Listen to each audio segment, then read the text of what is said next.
Hi everyone, welcome and welcome back to my channel. My name is definitely not Helena Hetman. Did you think that a person who is only filming half of her face also uploads her real legal name to YouTube? Think twice. So today I'm back after almost 3 years of absence, and I had a pretty good reason for this absence because the last video on my channel was uploaded 20 days before Russia started a brutal, murderous invasion on my country. And my blog will still be about literature, about books I read, but of course it wasn't possible for me not to also analyze books and think about literature and think about what I'm reading from the perspective of my experiences. Very unfortunately that we need to speak about such things in 21st century, but as we see now that no one is an exception, that the situation can happen in any country at any point now because of such countries as Russia. The last video I was uploading to my channel, it was uploaded in February 2022, and 20 days after this upload, my city was attacked by Russian forces and ruined, and I was forced to become a refugee for a second time in my life. Not an achievement I would like to flex on YouTube, but it is what it is. So I did read a lot during this almost 3 years. I did not make any videos because my mind was just not in the right place to do this. I unfortunately have lost some of my acquaintances and relatives during this period, so reading have always been my coping mechanism, and during this almost 3 years I was reading a lot because there was a lot to cope with. So let's for today's introduction to my new channel. I hope I'll get new avatar. That would be really cool. Anyways, for this first video, I would like to focus on the books I read before the invasion.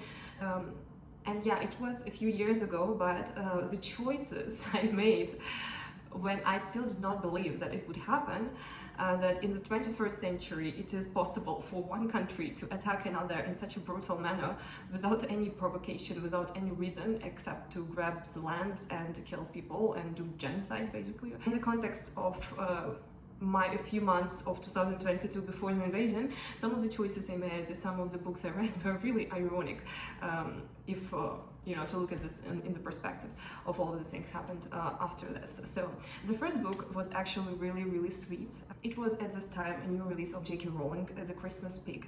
It's a story about a boy whose favorite pig toy pig is lost, and he's going to search for her in a world of toys. It's like a parallel It is like a parallel.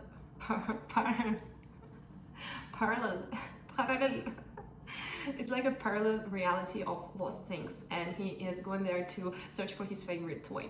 It was such an emotional read, especially because even before the invasion of 2022, I've already been a refugee. Before, I was internally displaced from my city of birth because of Russian invasion of 2014, so I could really relate with a child's perspective on losing their favorite things and being apart from the comfort objects of one's childhood. It was really emotional read for me, and now if I think about this book in a perspective of what happened next, it was such a talent read, such a talent choice. I was crying a lot when I was reading this book, even though it's a book for children. It's really sweet, nothing scary happens. I really recommend it for everyone who did not read it yet, especially if you love such emotionally intelligent and sublime stories, which can help you heal certain parts of yourself, written for children but enjoyed by adults. And I think J.K. Rowling is really good in writing such stories. I would say that this book made me sob, ugly sob, under the Christmas tree. Then, I will confess, I did something that you should not do. I read 2 books in a bookshop without buying them, and the first one was Milk and Honey by Rupi Kaur. I know that people in general, and including myself in the past, are very critical of Insta poetry, such short forms of poetry which you can find on Instagram captions and on Tumblr, and it I think originated from Tumblr, and Rupi Kaur is like the mummy of such subgenre of poetry, but I was really impressed with this collection. I actually considered to buy it as a present to my friend who also went through certain hard life experiences which were mentioned in this book. This book is touching on such hard topics as sexual assault, molestation, and breakup, but it does so in such a sublime, nice way. I don't know, I did not expect it. I thought it would be something terrible, and later in life, during these few years, I read some poetry in this subgenre which was absolutely terrible, and I love to talk shit on Insta poetry and on modern poetry and free verse in general, but this particular poetry collection, I think, is getting its hate kind of unjustified, because I do think from the all works of the author I read, because later I read some other works by her, this one is the best one, and it's really doing what it's supposed to do, what poetry is supposed to do. It's provoking emotions and make you think deeply about things which you may not think about usually.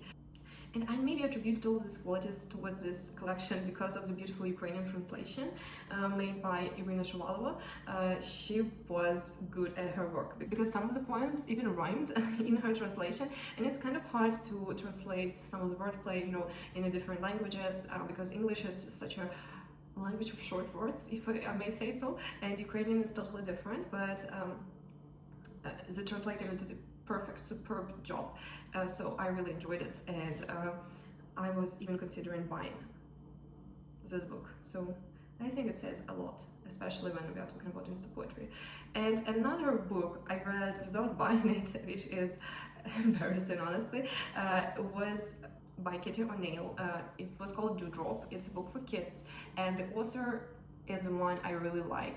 I read Aquicon Cove, I think the Tea Dragon Society trilogy, and Princess Ever After by this author, and this one is a book for kids. It does not deal with any gender issues which are present in the other books by this author. It is about self-confidence and a little absolutely cute kawaii axolotl. I recently been to aquarium and I saw them in real life.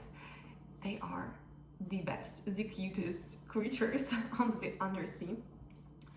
And I just admired this book a lot. The next thing I read was, I think the most ironic thing on this list is The Diary of a Young Girl by Anne Frank.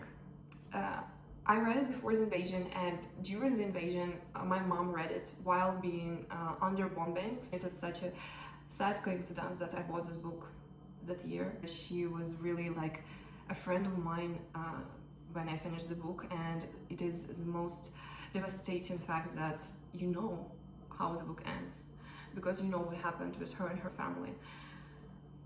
And it was really like to finish this book was really like to grieve a friend of yours. I was also really surprised by this book because of how inspirational and motivational it was in terms of they were always learning when they were in hiding. They were always doing something to entertain themselves, to really study something new. They never stopped evolving, even in such circumstances. And I think it was a really strong book to remind of how resilient a human can be. And I wish in our times there would be no need for such information, no need for such motivation. However, I could not expect that in less than a month after I finished the book, the information from it, the experiences and was living through, I could actually put in practice. And my family would go through the same things. It is really scary.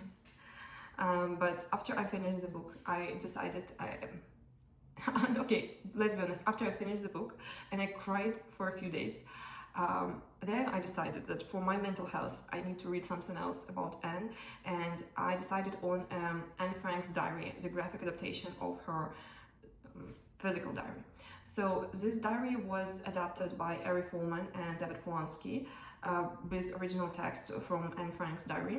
However, if you are looking for an entry point into a history of Holocaust or into diaries in general, I would highly recommend you Anne Frank diary in original. And then if you feel like me, if you feel like you lost a family member when this memoir ends, then I would say that it is a good thing to read the graphic adaptation, or maybe if you read the original diary many years ago and then you want to kind of rewind your memory on it, then graphic adaptation would be a great thing to read. But it definitely did not cover all of the situations and all of the things which her diary is so precious because of. It's a great graphic adaptation. It's very true to the text, and it is really great to see all the visual representation of all of the characters, all of the real people actually who was living with her, and their different natures, their different appearances. It was really close to the photographs of that time of people who appeared in the original diary. However, again, I would not recommend it as a substitution for the original text, but it was a great thing to revisit Anne Frank's family and to feel alive again with her, because to read this diary was such an emotional and devastating experience for me, if only I knew what's happened next. Then I started again to read more of graphic novels, and if you are new to my channel, then I need to tell you that in 2021 I read around 330 graphic novels, so I was almost reading one graphic novel per day. It was a challenge I made myself to go through because I was interested in this new genre. However, this love for graphic novels, which I discovered in myself during that year, was transferred to different years of my life, and in this channel you would find regular updates not only on books but also on the graphic novels and comics. And I do prefer comics and graphic novels not from the big publishers like Marvel or DC, because I'm not a big fan of superhero stuff, but I rather read something much more indie, much more unique, non-fiction in graphic form, or maybe fictional stories which are not based on the popular comics universes. So one book I read was The Monkey in the Basement and Other Delusions by Corinne Mucha, and it was such a fun read. It was a collection of short stories with a really vivid imagination. It is drawn in watercolor. It is hilarious.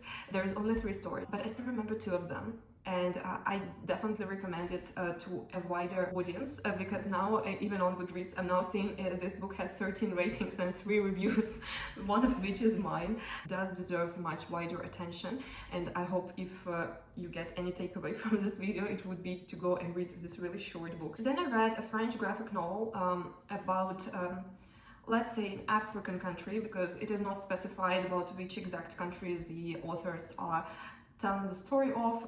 Tamba, Child Soldier by Marion Achard and Yann Dégruel. I'm sorry if I mispronounce the names of the authors. It is about a little boy who was taken from his village by a gang and was forced to participate in war while being underage, and about his little sister and her story, and you can guess it in which way the gang was engaging with her, and what her destiny was something that touched my soul even more than the story of the main character. It's always hard to read about children who are treated unfairly, about children who are forced into circumstances which no child should be in, and I really liked how the end of the book emphasized the process of rehabilitation of people who have been through war, and underage children who have been forced to participate in murderous activities and in drug abuse as the heroes of these comics. It is not an easy book to read, but I do think that it is what people on YouTube call an important read. It was important for me, at least, to know about such experiences, and I do think that I will read more books on the same topics. The next book I read was also a short graphic novel, The Hartlepool Monkey by Wilfrid Lupano. It was about the period of war with Napoleon, and it is about a shipwreck which little British town of Hartlepool is witnessing, and there is one French person on board, so logically they need to execute him. However, there's maybe a misunderstanding due to the ignorance of the people from the small town. It was kind of a sarcastic read. The next graphic novel which I read was Iscariot by S.M. Vidaurri and Letters by Luna. However, I did not like it much. I would even say that I did not like it at all. A very artistic fantasy story without actually like developed plot and fantasy setting of it. I did not like how less was explained, even though usually I do not like to be the information to be chewed and given to me directly, but in this particular case I just did not understand fully what was going on. There was definitely some travel between the realities, however the magic and the sense of the events which were happening there was absolutely above me. I did not get it. Maybe I'm just not smart enough, which is always an option, but I put a pretty low rating on this one. And then I decided to read something much more predictable, so I picked up my Norway baby Jason and his collection of short graphic stories, New Baby, about different, as you can see by the cover of the book. I forgot the word cover. By the cover of the book you can see that it is mostly about different creatures, werewolf, vampires, mummies, aliens, zombies, Elvis Presley, so everything unnatural there. It's really short and really funny. I enjoyed it a lot. It made me smile. And another work which kind of made me smile but in half cringe way, however it was drawn in such a good style that I enjoyed it a lot, was Persephone by Allison. And I did not know before going to this work that it will involve some erotica, and I just think that it should be known before picking it up.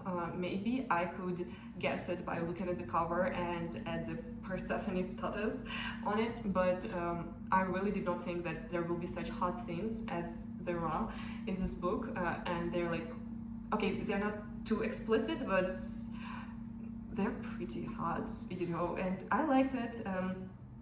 It was like a fanfiction about Hades and Persephone with some erotica involved. It definitely surprised me, but I was not angry, not at all. Then I read something much more innocent, and it was Pilu of the Woods by Nguyen. It is a Vietnamese author, and the style of this graphic novel was so cute. It is about a loss of mother in a family and how it affected children of the family, and how a little girl is coping with it. It was a graphic novel about running away from the family, from yourself, from your grief, and it is really nice to see how in different cultures there is the same concept for same things. So in Ukrainian mythology we have this concept of Mucha. It is forest nymph, and Nguyen put in the same concept basically in this book as well. Mucha here is like much more nymphy, much more innocent and nice to people than in Ukrainian mythology, but it was nice to see such character. So it is also a story about development of one's emotional intelligence, and I think it is important to speak about such things with children. And I do think if you like the cute drawings, it would be also applicable not only to children but to adults who want to develop their emotional intelligence or know how to speak about it with kids. The next two books were by Katie Sally, and it was Maids and My Pretty Vampire. I read it because I fell in love with her style of drawing. I would not even start with the plot of these books because they are very short, and if you like what you see on the cover of this book, if you like this kind of art style, very feminine, very light-hearted, but dealing with pretty serious and bloody topics, then these books are for you. Pick it up. It will be a very quick read, maybe like 20 minutes of your time, but you will find it aesthetically pleasing, and I wouldn't say emotionally advanced, but definitely the plot in both of these books was okay for such a short read, and for a read which emphasized a lot on the aesthetics of the drawings. And the next two books were also by the same author. It was two books by Gaiman, and the first one was The Stardust my first Neil Gaiman read, which made me fall in love with the author, and spoiler alert, after this, all of the other books I read by him were nothing to compare with the Stardust. Stardust made me laugh, made me wonder. It was very whimsical, it was very funny. It was not for kids because there was some erotic scenes again, but for adults I think it's such a great fairy tale-like read, and since when I read it for the first time, I'm constantly looking for books that read like Stardust.